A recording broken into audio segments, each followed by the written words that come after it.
I think so many of us parents already feel overwhelmed by the demands for smartphones and outmatched, frankly. What is your message this morning, and why do you think a warning label would actually work? I mean, we think of smoking labels, yet people still smoke. Well, Savannah, I'm really glad you asked. And let me just first say, parents are struggling all over the country. I've spent time with thousands of parents over the last few years all over America. And the number one question they often ask me about is social media. They want to know, is this safe for my kids? How should I manage it? And what the data is telling us, Savannah, is not only have companies not demonstrated that their platforms are safe for kids, but there's growing evidence of harm. It shows us, in fact, that when adolescents spend more than 3 hours a day on social media, we're seeing an association with a doubling of risk of anxiety and depression symptoms. And the average amount of use per day among adolescents is nearly 5 hours. So that's deeply concerning to me, not just as Surgeon General, but as a parent myself. Now, a warning label would help parents to understand these risks. Many parents don't know that those risks exist. And we have data from tobacco warning labels that in fact tells us that they can be helpful in changing awareness and changing behavior. Keep in mind, when Congress authorized these labels for tobacco more than half a century ago, or nearly half a century ago, the smoking rate in America was above 40%. Today, it's under 12%. That's an extraordinary amount of progress. Labels were a part of that effort.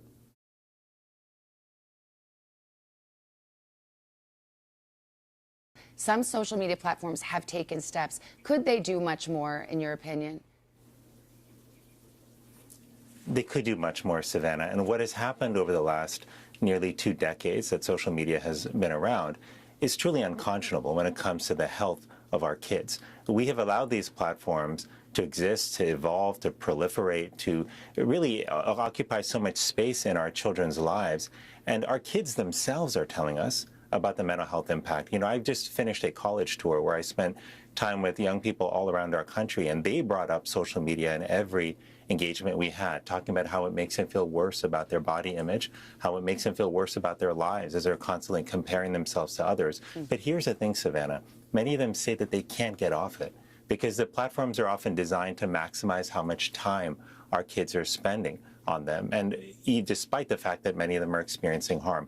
That has to change. It's why last year I called on Congress to put in place safety standards like we did for cars and other products to make social media safer. It is not okay for us to put the entire burden of managing this on parents.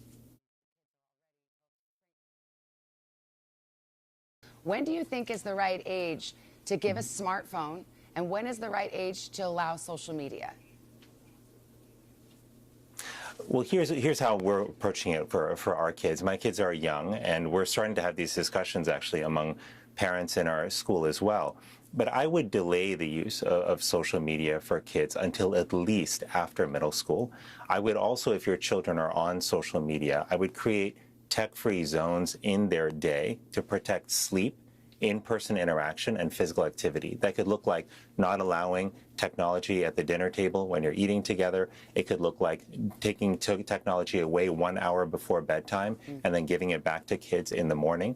But we need to do this. It's not easy. And trust me, I know this because many parents can come up to me and say, look, my child is saying to me that they're the only one not on social media and they don't want to be left out and they want an account. Well, this is why as parents, we need to start talking about this more openly, partnering with each other and helping one another. Because when we make pacts to actually enforce these kind of rules together, it's easier. And right now, too many parents are struggling alone, feeling ashamed, feeling like they're failing as parents, and not realizing that all of us are struggling with the same questions.